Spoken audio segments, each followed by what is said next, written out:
আমরা তীব্র নিন্দা জানাই।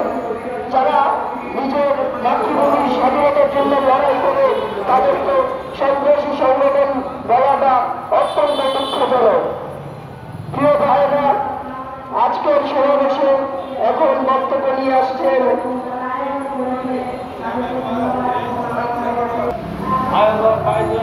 সমর্থক এবং শ্রোতা ভাইদেরকে আসসালামু আলাইকুম।